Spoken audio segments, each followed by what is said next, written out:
오늘은 무리와 제자란 제목으로 하나님의 말씀 전파하도록 하겠습니다.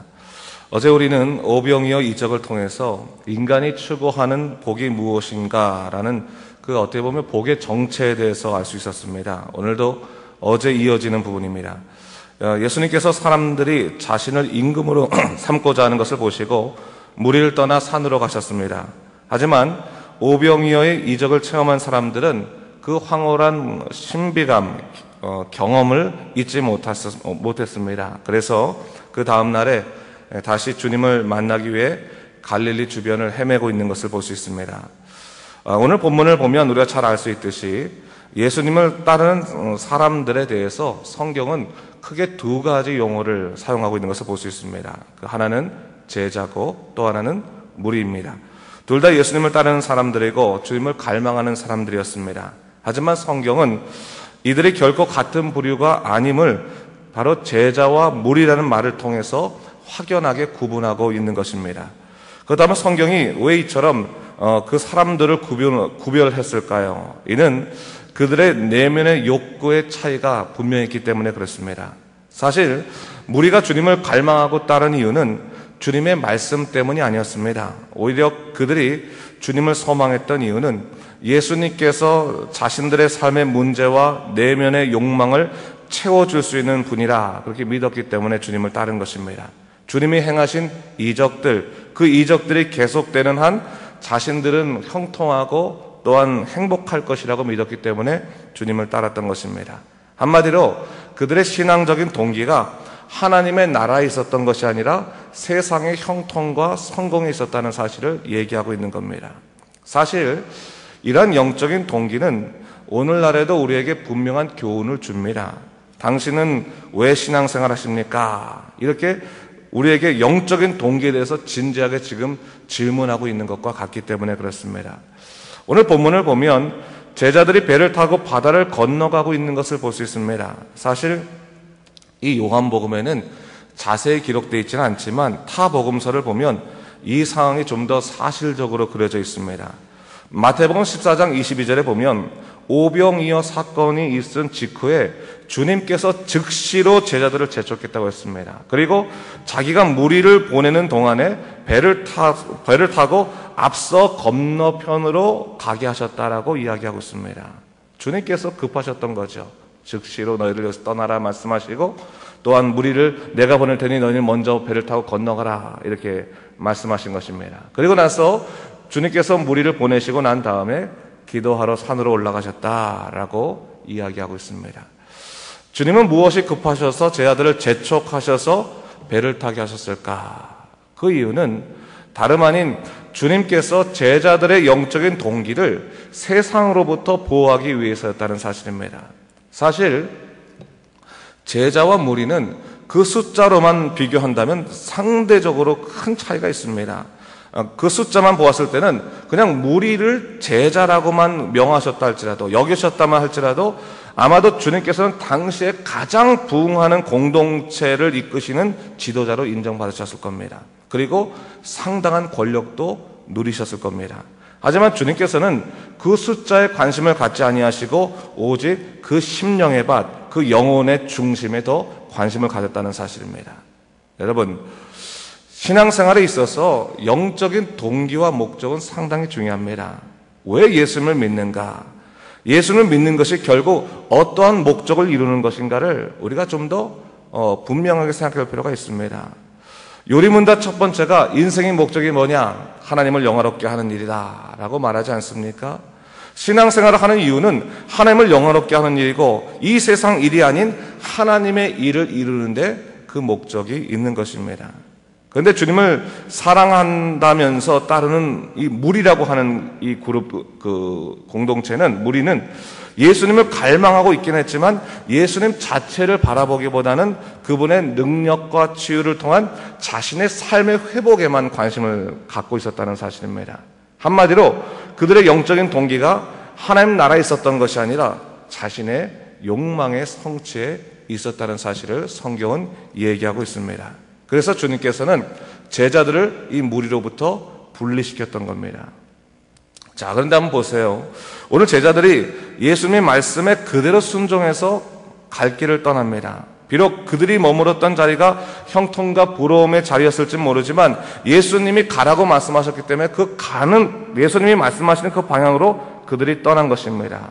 그들의 영적인 동기는요, 세상에 갇혀 있지 않았습니다. 그냥 예수님의 말씀에 있었습니다. 예수님에게 있었습니다. 주님 말씀하시면 내가 가겠습니다. 그들의 삶의 동기이고 그것이 삶의 방향이었습니다.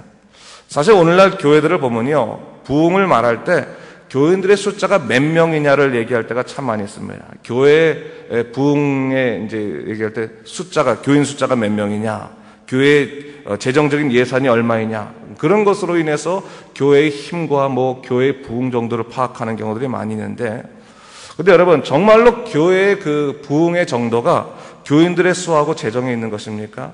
만약 그것들이 정답이라면 그럴 수 있겠지만, 만약 우리가 우리가 그런 사람의 숫자와 또한 재정적인 것에만 관심을 갖게 된다면 우리는 제자를 키워낼 이유가 없는 것입니다. 그냥 무리들을 많이 불러서 그들의 마음을 갖다가 위로해주고 그냥 그들과 더불어 살겠다, 또 문제를 일으키지 아니하고 사람의 마음에만 집중하며 그렇게 교회가 운영되면 됩니다.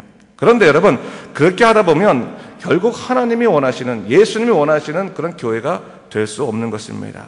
여러분, 우리가 교회가 주님이 원하시는 방향으로 가고자 한다면 자연스럽게 제자와 무리는 나누어질 수밖에 없는 것입니다. 한 명 한 명의 영혼이 소중하긴 하지만 그렇다고 무리를 위해서 제자의 삶을 포기할 수는 없는 것입니다. 오늘 주님은 바로 그것을 우리에게 요구하시는 거예요. 무리의 한 영혼이 귀하지 않다는 것이 아니라 우선 제자들의 그 마음의 심령이 무엇으로 바로 서 있는가, 그 중심이 무엇인가를 바로 세우는 것이 더 중요하다는 거죠. 오늘 주님께서요, 너희가 무엇을 구하느냐, 세상의 영화를 구하려면 나를 만나지 못할 것이라고 말씀하시면서 사실 그들을 떠나신 거죠. 이 무리를 떠나신 거죠. 물론 제자로 사는 것이 결코 쉬운 일은 아닙니다. 여러분 보세요. 여러분 본문을 보니까 주님이 가라는 방향으로 제자들이 가긴 했지만 그들 앞에 형통한 일만 있지는 않았습니다. 본문을 보면 16절 이후를 보면 예수님의 말씀에 순종하여 떠났지만 시간이 저물어 어두워졌고 큰 바람이 불었고 파도가 일어나는 고난과 역경이 닥쳐온 것을 볼 수 있습니다. 거기에 제자들은 그 위험한 상황 속에서 주님이 함께하지 않으시지 않는 것인가라고 하는 두려움으로 더욱더 떨 수밖에 없었습니다. 여러분, 그것이 어떻게 보면 우리들에게 있어서 무조건 내가 제자의 삶을 살겠다라고 해서 형통한 삶만 우리에게 보장된다는 것은 아니라는 것을 우리가 알아야 됩니다. 하지만 오늘 본문에서 분명히 발견할 수 있는 것이 하나 있습니다. 그것은 뭡니까? 예수님의 말씀에 의지해서 떠난 제자들의 삶 가운데 주님은 어떤 분이야? 찾아오신다는 것입니다. 그들을 버려두지 아니하시고 그들을 위로하기 위해서, 함께 하시기 위해서 반드시 오신다라는 사실을 성경은 우리에게 가르치고 있는 것입니다. 그리고 그들이 예수님의 그런 모습만 보면서 두려워하고, 다른 복음서에서는 혹시 그것이 유령일까 두려웠다고 말하는데, 두려워하고 있을 때 주님께서는 그들에게 분명히 뭐라고 말씀하십니까? 내니 두려워하지 말라 말씀하시는 거예요. 주님이 분명히 당신이 우리와 함께 하신다, 쟤들과 함께 하신다는 것을 분명히 말씀해 주시고 찾아오신다는 말씀입니다. 여러분, 여기서 우리가 마태복음 6장 33절 말씀을 다시 한번 상기해 볼 필요가 있습니다. 너희는 먼저 그의 나라와 그의 의를 구하라. 그리하면 이 모든 것을 너에게 더하시리라. 무엇이 먼저 돼야 하는가? 어떻게 보면 무리로서 사는 삶은 이런 거예요. 이 모든 것을 너에게 더하신다. 하나님께서 내가 원하는 것을 더하신다면 내가 그때서 하나님 나라를 한번 바라보겠습니다 라고 말하는 것이 무리의 삶이라면, 무리의 삶의 목적이라면, 제자들의 삶은 나는 하나님 나라를 보겠습니다, 하나님 나라 의를 보겠습니다, 그의 나라를 구하겠습니다. 그럴 때 주님께서 우리 삶에 들어오셔서 너희 삶에 내가 이 모든 것도 더하겠다라고 하시는 그런 어떻게 보면 상반된 삶의 모습이 있다는 것을 우리가 좀 기억할 필요가 있는 것입니다. 무엇이 먼저 돼야 되는 것인가 분명히 알 필요가 있습니다.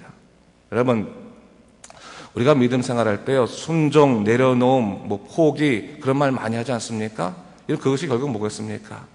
자기 생각과 판단들, 자기의 두려움까지도 주님 앞에 내려놓을 수 있을 때 주님께서 온전히 우리의 주님 되신다, 주인 되신다라는 것을 얘기하고 있는 겁니다.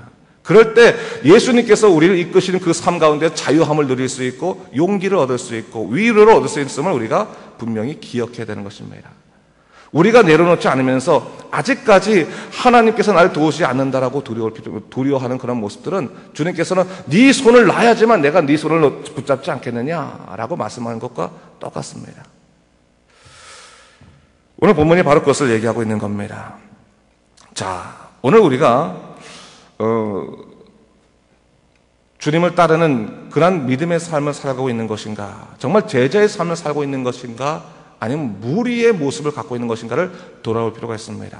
오늘 본문을 보면요, 이 오병이어 일어난 다음 날에 무리가 예수님을 찾고 있는 것을 모습입니다. 샅샅이 뒤집니다. 주님을 만나기 위해서 난 주님을 만나겠습니다. 주님을 갈망합니다. 라고 그렇게 만납니다. 그리고 결국 주님을 만나게 됩니다. 근데 주님께서 그들을 향해서 뭐라고 말씀하십니까? 오늘 본문 26절과 27절의 말씀을 다시 한번 읽어볼까요? 여러분 26절, 27절 말씀 읽겠습니다. 시작.